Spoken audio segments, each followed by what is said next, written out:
নমস্কার, সকলকে English learning চ্যানেলে স্বাগত। আমরা জানি এবছর যারা মাধ্যমিক পরীক্ষা দেবে অর্থাৎ 2026 সালে যে সকল স্টুডেন্ট মাধ্যমিক পরীক্ষা দেবে তাদের রাইটিংয়েতে নোটিশ রাইটিংটা খুবই ইম্পর্টেন্ট। আজকের ভিডিওতে আমি খুবই একটা গুরুত্বপূর্ণ বা ইম্পর্টেন্ট নোটিশ রাইটিং নিয়ে ডিটেলস আলোচনা করব এবং তোমাদের আরও একবার দেখিয়ে দেবো কিভাবে একটা ফরম্যাট মনে রেখেই যে কোনো রাইটিং তোমরা লিখতে পারবে। তাই তোমরা ভিডিওটা স্কিপ না করে অবশ্যই প্রথম থেকে শেষ পর্যন্ত দেখবে। আর যারা চ্যানেলটা প্রথম দেখছো বা চ্যানেলটা এখনও সাবস্ক্রাইব করোনি তারা অবশ্যই চ্যানেলটা সাবস্ক্রাইব করে পাশে থাকা বেল বাটনটা প্রেস করবে, যাতে পরের ভিডিওটা আপলোড করার সাথে সাথে তোমাদের কাছে নোটিফিকেশনটা পৌঁছে যায়। চলো শুরু করা যাক। আজকের বিষয় মাধ্যমিকের জন্য খুবই ইম্পর্টেন্ট একটা নোটিশ রাইটিং, সেটা হচ্ছে দেখো আজকের বিষয়টা হচ্ছে এডুকেশনাল এক্সকারশন, শিক্ষামূলক ভ্রমণ। যে বিদ্যালয় থেকে শিক্ষামূলক ভ্রমণের ব্যবস্থা করা হয়েছে সেই জানিয়ে প্রশ্নতেই বলা থাকবে যে মনে করো তুমি হচ্ছে স্কুলের ক্যাপ্টেন বা স্কুলের কালচারাল সেক্রেটারি, ওটা কিন্তু কোশ্চেনে মেনশন করে দেওয়া থাকবে being the cultural secretary of school, যে স্কুলের কালচারাল সেক্রেটারি হয়ে তুমি একটা নোটিশ লেখো বা স্কুলের ক্যাপ্টেন হয়ে একটা নোটিশ লেখো। আমাদের যখন নোটিশ আমরা লিখব তখন আমাদেরকে কয়েকটা ফরম্যাটটাকে মানে নিয়মগুলোকে খুব ভালো করে মেনটেন করতে হবে। প্রথমে কি লিখবো দেখো, এবিসি হাই স্কুল লিখেছি, তোমরা তোমাদের যে যার নিজের স্কুলের নামটা খুব ভালো করে লিখবে। দেখো নোটিশ রাইটিংটা খুবই সহজ, প্রথমের 3টে বাক্য এবং শেষের 3টে বাক্য সেম থাকবে, শুধু মাঝে 4-5টা সেন্টেন্স আলাদা হবে। তাই প্রথমের 3টে এবং শেষের 3টে সেন্টেন্স যদি আমরা ঠিকভাবে মনে রাখতে পারি তাহলে কিন্তু যে কোনো নোটিশ খুব ইজি লিখতে পারবো। আর এই প্রসেসগুলো আমাদেরকে ভালো করে মেনটেন করতে হবে। তাহলে প্রথমে হচ্ছে স্কুলের নাম, আমি এখানে কোনো স্কুলের নাম লিখিনি, এবিসি হাই স্কুল লিখেছি, তোমরা তোমাদের স্কুলের নামটা লিখবে। তারপরেতে ক্যাপিটালেতে নোটিশ, দেখো প্রত্যেকটা লেটার কিন্তু ক্যাপিটাল, এই ভুলগুলো যেন না হয়। তারপরে দেখো ব্র্যাকেটের মধ্যে যেটা বিষয় এডুকেশনাল এক্সকারশন, শিক্ষামূলক ভ্রমণ। এরপরে এটা যদি বলা হয় যে ডেঙ্গু অ্যাওয়ারনেস ক্যাম্প, তখন লিখবে বিষয়টা ডেঙ্গু অ্যাওয়ারনেস ক্যাম্প। যদি এটা বলা হয় ট্রি প্ল্যান্টেশন ড্রাইভ, বৃক্ষরোপণ অভিযান, মানে যেটা বিষয় দেওয়া থাকবে সেই বিষয়টা তোমরা এখানে ব্র্যাকেটের মধ্যে প্রথম অক্ষরগুলো বড় হাতে লিখলে। তারপরে ডান দিকের নিচে ডেট, দেখো তোমরা যেদিন নোটিশটা লিখছো সেদিনের ডেটটা দেবে, আমি ডেট দিইনি, তো তোমরা এখানে যেদিন নোটিশটা লিখবে সেদিনের ডেটটা দেবে। এই এতটা অবধি যেন সবার কিন্তু প্রথমটা ঠিক থাকে স্ট্রাকচারটা। তারপরে আমরা মূল নোটিশে প্রবেশ করব। দেখো বাম দিক থেকে কি লিখবো, all the students of our school, আমাদের স্কুলের সমস্ত ছাত্রছাত্রীদের আর হেয়ার বাই নোটিফাইড দ্যাট, জানানো যাচ্ছে যে লাইক এভরি ইয়ার, প্রতি বছরের মতো, দিস ইয়ার টু, এই বছরও যে গত বছরগুলোর মতো এবছরও, our school is going to organise, আমাদের স্কুল ব্যবস্থা করেছে অ্যান এক্সকারশন টু দীঘা, একটা দীঘা ভ্রমণের বাই বাস, বাসে করে। তাহলে দেখো এই 3টে লাইন মিলে একটা সেন্টেন্স। এরপরেতে এই 3টে লাইন কিন্তু প্রত্যেকটা নোটিশে এক হবে, শুধুমাত্র কি হবে, ধরো যদি ট্রি প্ল্যান্টেশন ড্রাইভ হতো তখন কি লিখতে, all the students of our school are hereby notified that like every year this year too our school is going to organise a tree plantation drive. মানে এই বিষয়টা যেখানটা আছে an excursion to Digha by bus, যে এই বিষয়ের জায়গাটা change হবে। যদি এটা ডেঙ্গু অ্যাওয়ারনেস ক্যাম্প হয় তখন going to organise a dengue awareness camp, তাহলে এই বিষয়ের জায়গাটা শুধুমাত্র পরিবর্তন হবে, বাকি এই 3টে লাইন এক হবে। তারপরে দেখো this is a great opportunity, এটা হচ্ছে একটা বড় সুযোগ, এইখানটা আমরা একটু আলাদা লিখব, টু অল অফ ইউ, তোমাদের সকলের কাছে, টু আনউইন্ড ইউর সেলভস, নিজেদেরকে মেলে ধরতে, ফ্রম ইউর মনোটোনাস রুটিন, তোমাদের একঘেয়েমি দৈনন্দিন জীবনের যে রুটিনটা আছে সেটা থেকে। তারপরে ফুল স্টপ দিয়েছি। দেখো 3 respected teachers of our school, আমাদের স্কুলের 3জন সম্মানীয় শ্রদ্ধেয় শিক্ষক মহাশয়, উইল অ্যাকম্প্যানি ইউ, তোমাদের সঙ্গে যাবে অন দিস ট্রিপ, এই ভ্রমণে। কাইন্ডলি নোট দ্য ফলোয়িং, দয়া করে নিচের জিনিসগুলো নোট করবে, খেয়াল করবে কি কি আছে। দেখো এরকম পরের লাইনে গিয়ে তোমরা পাতার মাঝখান থেকে এইভাবে লিখবে, একে প্লেস অফ এক্সকারশন দিয়ে লিখেছি দেখো দীঘা, মানে আমাদের ভ্রমণের স্থান। ডেট অফ জার্নি, যেদিন তোমরা যাত্রাটা করবে দীঘা, তুমি যেদিন নোটিশটা লিখবে সেদিন থেকে কম করে 15-20 দিন পরের ডেট দেবে। দেখো আমি জুন মাসের ফার্স্ট উইকে এই নোটিশটা লিখেছি, তো আমি সেই জন্য একদম 20 তারিখে ডেট দিয়েছি, যে যাতে 15টা দিন টাইম তারা পায়। মানে তুমি যেদিন নোটিশটা লিখবে সেদিন থেকে 15-20 দিন পরের ডেটটা দেবে। তারপরে দেখো টাইম অফ জার্নি, কখন যাত্রাটা শুরু হবে, সকাল 8টায় 8 AM। তারপরে দেখো ডেট অফ রিটার্ন, ফিরে আসার ডেটটা কবে, যেদিন তোমরা যাচ্ছ সেখানে একদিন থাকবে, তারপরের দিন 22/6/2005। আর ট্যুরিং চার্জেস, ভ্রমণ খরচ কত, ₹1000 পার হেড, প্রতিজন পিছু 1000 টাকা। দেখো বোর্ডে পুরো নোটিশটা ধরেনি, আমি বাকি অংশটা আবার লিখছি, তার আগে যতটা লিখেছি আর একবারটি বলে দিচ্ছি। তাহলে প্রথমে স্কুলের নাম, তোমরা নিজেদের স্কুলের নাম লিখবে, নোটিশ, তারপরে বিষয়, ডেট দিয়ে দেখো ভালো করে কমা ফুল স্টপগুলো দেখে নেবে। All the students of our school are hereby notified that like every year this year too comma our school is going to organize an excursion to Digha by bus, full stop. This is a great opportunity to all of you to unwind yourselves from your monotonous routine, full stop. 3 respected teachers of our school will accompany you on this trip, full stop আছে এখানে। Kindly note the following দিয়ে তোমরা semicolon, মানে সে বিসর্গ চিহ্নের মতো semicolon চিহ্নটা দেবে, দিয়ে পরের লাইনে একটু বাম দিকটা ছেড়ে দিয়ে, যেমন দেখো এই সোজা কিন্তু আমি লিখিনি, একটু বাম দিকটা ছেড়ে 1 2 3 4 5 পর আমি লিখে গেছি। Place of excursion Digha, 2 date of journey, তুমি যেদিন নোটিশটা লিখছো সেদিন থেকে 15-20 দিন পরের ডেট 20/6/2025। টাইম অফ জার্নি সকাল 8টা। ডেট অফ রিটার্ন, ফিরে আসার দিন একদিন পর, 20 তারিখে যাচ্ছি, 21 তারিখ থেকে 22 তারিখে ফিরে আসবো, 22/6/25। ট্যুরিং চার্জেস, ভ্রমণ খরচ ₹1000 পার হেড।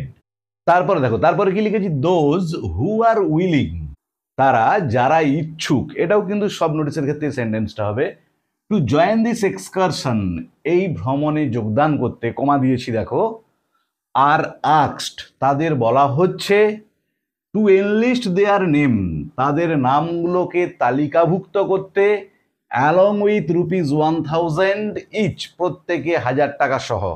অন্যান্য নোটিশের ক্ষেত্রে যখন নাম নথিভুক্ত করতে বলা হবে সেখানে কিন্তু টাকার কোনো ব্যাপার থাকবে না, যেহেতু এটা এক্সকারশন খরচ আছে তাই 1000 টাকা সহ। এবং এটা খুবই গুরুত্বপূর্ণ, and their guardians consent letter, এবং তাদের গার্জেনদের অনুমতিপত্র। মনে রাখবে এডুকেশনাল এক্সকারশনের ক্ষেত্রে কিন্তু গার্জেনের অনুমতিপত্রটা অবশ্যই নিতে হবে।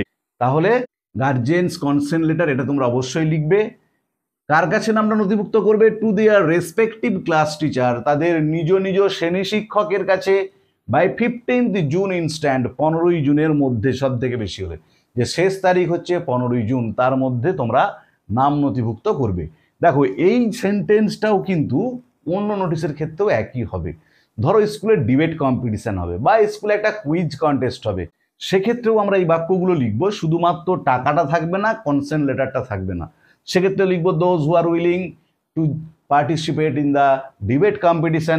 এখানে যেমন লিখেছি টু জয়েন দিস এক্সকারশন, সেখানে লিখবো to participate in the debate competition, are আক্স টু এনলিস্ট দেয়ার নেম, আর অ্যালং উইথ 1000 ইচ এবং গার্জেন কনসেন্ট লেটার, এটা সেক্ষেত্রে আমরা লিখবো না, দিয়ে একদম to their respective class teacher by দিয়ে যেদিন অনুষ্ঠানটা হবে তার থেকে 4-5 দিন আগের ডেট ইনস্ট্যান্ট পর্যন্ত কিন্তু একই হবে অন্য নোটিশের ক্ষেত্রেও। শুধুমাত্র এই জায়গাটা, এই অ্যালং উইথ থেকে গার্জেন কনসেন্ট লেটারটা সেক্ষেত্রে হবে না। তাহলে এটাও কিন্তু একটা কমন সেন্টেন্স আমাদের যে কোনো নোটিশের ক্ষেত্রে। তারপরে দেখো উইলিং স্টুডেন্টস আর আক্সড, ইচ্ছুক ছাত্রছাত্রীদের বলা হচ্ছে টু অ্যাসেম্বল, জড়ো হতে, অ্যাট দ্য স্কুল প্রেমিসেস, এটাও একই হবে, কারণ যে কোনো অনুষ্ঠান যখন সূচনা হবে তার আগে আমাদেরকে আসতে হবে। উইথিন 7 AM, 7টা, সকাল 7টার মধ্যে, অন দ্য শিডিউল ডেট, নির্ধারিত দিনে। ওখানে যে 20 জুন ছিল 8টার সময় রওনা দেওয়া হবে, তাই 7টার মধ্যে জুটতে বলা হয়েছে। যদি কুইজ কন্টেস্ট হয় বা ডিবেট কন্টেস্ট হয়, ধরো 10টায় আরম্ভ হবে, সেক্ষেত্রেও আমরা বলবো উইলিং স্টুডেন্ট আর আক্স to assemble at the school premises within, আধ ঘন্টা আগে টাইমটা দিয়ে দেবো কি 1 ঘন্টা আগে টাইমটা দিয়ে দেবো, অন দ্য শিডিউল ডেট। এবারে বাকিটা কিন্তু আর হবে না। উইথ 2 সেটস অফ আউটফিটস, 2 জোড়া পোশাক, যে তোমরা বেড়াতে যাচ্ছ সেখানে গিয়ে পরার জন্য 2 জোড়া পোশাক। মেডিসিনস, কিছু প্রাথমিক ঔষধ যেগুলো আমাদের দৈনন্দিন জীবনে লাগে। ওয়াটার বোতল, জলের বোতল, অ্যান্ড টয়লেটরাইজ মানে হচ্ছে প্রসাধনী সামগ্রী, ইন দেয়ার কিটস, তাদের কিটসের মধ্যে, ব্যাগের মধ্যে এগুলো নিতে বলা হচ্ছে। তাহলে অন্য নোটিশের ক্ষেত্রেও কিন্তু এই উইলিং স্টুডেন্টস থেকে দেখো এই টাইমটা পর্যন্ত একই হবে। তারপরে দেখো আবার এইখানটা কমন একদম, you may contact to the undersigned for more details, তোমরা যোগাযোগ করতে পারো নিম্ন স্বাক্ষরকারীর সাথে আরও পুঙ্খানুপুঙ্খ জানার জন্য। ইউর অ্যাক্টিভ পার্টিসিপেশন, তোমাদের সক্রিয় অংশগ্রহণ, অ্যান্ড এনথুসিয়াস্টিক কোঅপারেশন এবং আন্তরিক সহযোগিতা will succeed the educational excursion, সফল করে তুলবে এই শিক্ষামূলক ভ্রমণকে। তাহলে দেখো এই জায়গাটাও পুরো সেম হবে, কোনো চেঞ্জ ছাড়াই। যে কোনো নোটিশের ক্ষেত্রে এখানটাও পুরো এক হবে, কোনো চেঞ্জ ছাড়াই। আর এই জায়গাটা আগের সেন্টেন্সটাও পুরো এক হবে, শুধু এই জায়গাটা ছাড়া। তাহলে আমরা দেখতে পাচ্ছি একটা নোটিশের প্রথমেতেও 3টে লাইন একই ছিল, মাঝেতেও দেখো দোজ থেকে একদম নেম পর্যন্ত সেম, তারপরে আবার দেখো উইলিং থেকে 7 AM টাইমটা পর্যন্ত সেম, এখানে 7টার জায়গায় হয়তো 9টা হতে পারে। তারপরে আবার ইউ মে কন্ট্যাক্ট থেকে এক্সকারশন পর্যন্ত সেম। তাহলে একটা নোটিশের আমরা দেখছি প্রায় অর্ধেকটারও বেশি প্রত্যেক নোটিশের ক্ষেত্রে কমন থেকে যাচ্ছে। তাহলে আমরা যদি এই কমন সেন্টেন্সগুলো ভালো করে মনে রেখে দিই, মাঝে 4টে-5টা বাক্য, ছোট ছোট বাক্য, বেশি বড় করতে যাবে না, বড় লিখতে গিয়ে বা কঠিন কঠিন ওয়ার্ড লিখতে গিয়ে যেন ভুল না হয়। সহজ ভাষায় লেখার কোনো সমস্যা নেই, কঠিন ভাষা বা কঠিন সেন্টেন্স বা জটিল বাক্য লিখতে গিয়ে ভুল হলে কিন্তু নাম্বার কাটা যাবে, এটা যেন মাথায় থাকে। তার থেকে তোমরা একদম তোমাদের মতো সহজ সরল ভাষায় সঠিক বাক্যটা লিখে আসবে।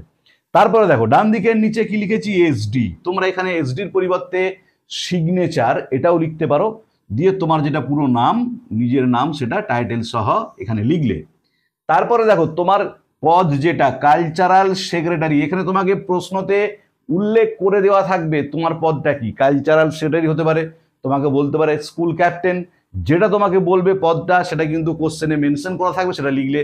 তারপরে স্কুলের নাম, তোমার এবিসি হাই স্কুল আমি বলেছিলাম প্রথমে, এবিসি হাই স্কুল আমি লিখেছি, তোমরা তোমাদের স্কুলের নামটা লিখবে। তারপরে দেখো বাম দিকেতে কাউন্টার সাইন্ড বাই, এটা অবশ্যই দিতে হবে, না হলে নোটিশটার কোনো ভ্যালু নেই। কারণ তুমি যদি একটা নোটিশ দাও অন্য স্টুডেন্টদের কাছে, সেটা পুরোপুরি গুরুত্বহীন যতক্ষণ না প্রধান শিক্ষক মহাশয় সেই নোটিশটাই সাইন করবেন। সেই জন্য কাউন্টার সাইন বাই হেডমাস্টার, তার নিচে দেখো সিল লিখে আমি গোল দাগ দিয়ে দিয়েছি, তোমরাও কিন্তু এটা অবশ্যই করবে। আবার বলে দিচ্ছি দেখো, those who are willing to join this excursion, comma, তারা যারা ইচ্ছুক এই ভ্রমণে যোগদান করতে, আর আক্সড তাদেরকে বলা হচ্ছে টু এনলিস্ট দেয়ার নেম, তাদের নামকে তালিকাভুক্ত করতে, অ্যালং উইথ ₹1000 ইচ, 1000 টাকা সহ, and their guardians consent letter, এবং তাদের গার্জেনের বা অভিভাবকদের অনুমতিপত্র সহ, to their respective class teacher, তাদের নিজ নিজ শ্রেণী শিক্ষকের কাছে, বাই 15th জুন ইনস্ট্যান্ট, 15ই জুনের মধ্যে। উইলিং স্টুডেন্টস আর আক্সড, ইচ্ছুক ছাত্রছাত্রীদের বলা হচ্ছে টু অ্যাসেম্বল, জড়ো হতে, অ্যাট দ্য স্কুল প্রেমিসেস, বিদ্যালয় প্রাঙ্গণে, উইথিন 7 AM, 7টার মধ্যে। এটাও সেম বাক্য হবে, টাইমটা শুধু চেঞ্জ হবে। Full stop. On the schedule date, নির্ধারিত তারিখে বা যে দিনটা নির্ধারিত হয়েছে নির্ধারিত দিনে। উইথ 2 সেটস অফ আউটফিটস, 2 জোড়া পোশাক, মেডিসিন ঔষধ, ওয়াটার বোতল জলের বোতল, টয়লেটরাইজ মানে হচ্ছে প্রসাধনী সামগ্রী, ইন দেয়ার কিটস, তাদের ব্যাগের মধ্যে যেন থাকে। তারপরে ইউ মে থেকে যেমন আছে হুবহু এক হবে। You may contact to the undersigned, তোমরা যোগাযোগ করতে পারো নিম্ন স্বাক্ষরকারীর সাথে, for more details, full stop, পুঙ্খানুপুঙ্খ জানার জন্য। ইউর অ্যাক্টিভ পার্টিসিপেশন, তোমাদের সক্রিয় অংশগ্রহণ, অ্যান্ড এনথুসিয়াস্টিক কোঅপারেশন, এবং আগ্রহপূর্ণ সহযোগিতা, will succeed the educational excursion, সফল করে তুলবে এই শিক্ষামূলক ভ্রমণকে। Full stop. কোনো পরিবর্তন হবে না, প্রত্যেকটা নোটিশের ক্ষেত্রেই এই সেন্টেন্সটা বা এই দুটো সেন্টেন্স সেম থাকবে। ডান দিকের নিচে এসডি লিখে বা সিগনেচার পুরোটাও লিখতে পারো, দিয়ে তোমার পুরো নাম, তোমার যে পদটা প্রশ্নতে মেনশন করা থাকবে সেটা লিখবে, তার নিচে স্কুলের নাম। এরপরে দেখো বাম দিকেতে কাউন্টার সাইন্ড বাই, তার নিচে হেডমাস্টার অবশ্যই লিখবে, তার নিচে শিল লিখে শিলটাকে একটা গোল দাগ দিয়ে দেবে, মানে শিলের যেমন স্ট্যাম্পের যেমন দাগ হয় গোল, সেরকম একটা মার্ক করে দেবে। তাহলে আজকের ভিডিওতে আমরা আলোচনা করলাম মাধ্যমিকের ক্ষেত্রে খুবই গুরুত্বপূর্ণ একটা নোটিশ হচ্ছে এডুকেশনাল এক্সকারশন। এডুকেশনাল এক্সকারশন নিয়ে যদি নোটিশ পড়ে তার উত্তর কি হবে, বা অন্য নোটিশ তোমরা কিভাবে লিখবে, এই ফরম্যাটটাও আমি তোমাদের দেখিয়ে দিলাম। আমরা দেখতে পেলাম প্রায় পুরো নোটিশটাই একই, 4-5টা বাক্য শুধু আলাদা। এই ফরম্যাট যদি মনে রাখো, যে কোনো নোটিশ তোমরা খুব সহজেই লিখতে পারবে। আর ভিডিওটা যদি ভালো লেগে থাকে তোমরা অবশ্যই লাইক করবে, বন্ধুদের মধ্যে শেয়ার করবে, কমেন্ট করে জানাবে। আর যারা চ্যানেলটা প্রথম দেখছো অবশ্যই সাবস্ক্রাইব করে পাশে থাকা বেল বাটনটা প্রেস করবে, যাতে পরের ভিডিওগুলো আপলোড করার সাথে সাথে তোমাদের কাছে নোটিফিকেশনটা পৌঁছে যায়।